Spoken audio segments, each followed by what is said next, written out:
Modern manufacturing operates on a strict mandate. Deliver a product that meets exact customer specifications and rigorous safety standards across millions of units without variation.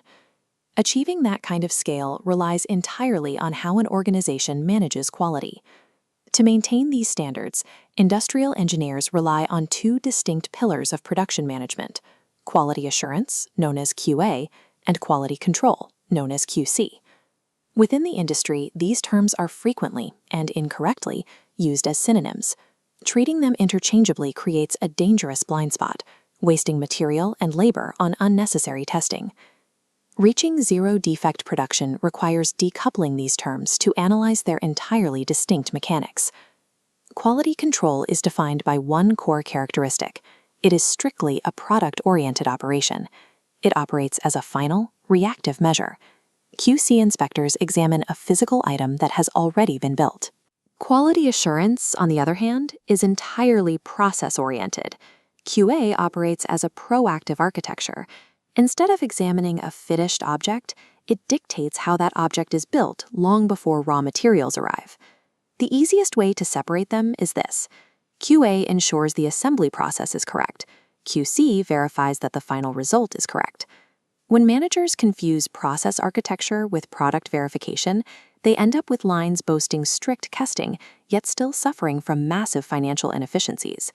We can visualize these concepts by mapping a hypothetical manufacturing pipeline for a mobile phone. To find quality control, we have to look exclusively at the far end of the cycle, right before the phone is boxed and shipped. The specific mechanics deployed at this stage are physical. Technicians and automated sensors conduct visual inspections, run stress tests, and take dimensional measurements. On this phone line, that means verifying screen responsiveness, testing battery discharge rates, and confirming software stability. The immediate operational goal here is identifying and isolating defects. If a unit fails the battery test, it is removed from the shipping lane. The administrative output of this stage is entirely diagnostic. The QC team generates rejection reports and separates bad batches of hardware from the sellable inventory. The primary limitation of this node is timing. By the time a phone reaches the QC check, the factory has already spent the capital on the lithium, the silicon, and the labor required to assemble it. QC is a pure detection mechanism. It functions as a strict filter, but it possesses no ability to prevent the flawed component from being installed in the first place. To locate quality assurance, we must pull our focus backward and examine the entire system. QA is layered over every production stage. It governs everything from the intake of raw silicon chips to the specific torque applied to the final screws. The mechanisms used here are administrative and structural. QA engineers develop standard operating procedures, SOPs, and establish the baseline quality metrics that the factory must hit. This phase also handles compliance. QA ensures the factory's workflow aligns with international frameworks, like ISO standards, ensuring regulatory legality. When applied to the human element of our phone factory, QA takes the form of mandatory training. It dictates exactly what a technician must learn before they are allowed to touch the assembly line. On the mechanical side, QA dictates the precise calibration of the soldering machines and schedules the systemic audits that keep the hardware running accurately. Unlike the final testing checkpoint, QA is actively functioning before the line starts moving and continuously while the assembly is taking place. It is a system of prevention. The goal is to engineer an environment where defects mathematically cannot occur. This matrix codifies the operational differences between the two systems. By their nature, QC is product-based, while QA is process-based. Their objectives are distinct. QC seeks to find defects, while QA seeks to prevent them.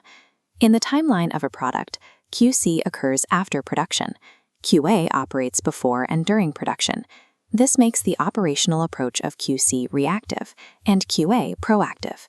Finally, look at the scope of responsibility. QC is assigned to a specific team of inspectors. QA is assigned to a core team, but requires adherence from the entire organization. A single technician at the end of the line can execute quality control, but quality assurance is a cultural mandate. If floor managers ignore the SOPs, the QA system fails. These two disciplines do not overlap in their daily functions, but they are intrinsically linked in their purpose. In a mature manufacturing plant, you will see both concepts operating simultaneously. QA forms the guardrails guiding the assembly, and QC acts as the gatekeeper at the exit. Despite their opposing mechanics, they rely on each other to function. The QA team builds the rules of production, and the QC team enforces them by measuring the output. This creates a crucial feedback loop. When QC detects a defect, the system captures diagnostic data. These rejection reports are fed directly backward into the QA system. Engineers use that data to update procedures and recalibrate the assembly machines. A functional quality pipeline is a closed loop. The hard data extracted by QC continuously optimizes the structural architecture of QA. A robust QA system drastically lowers overall production costs. By stopping errors early in the pipeline, factories reduce scrapped material and wasted labor.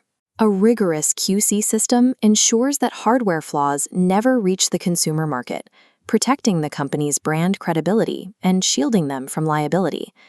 Treating these two disciplines as a choice is a false dichotomy in industrial engineering.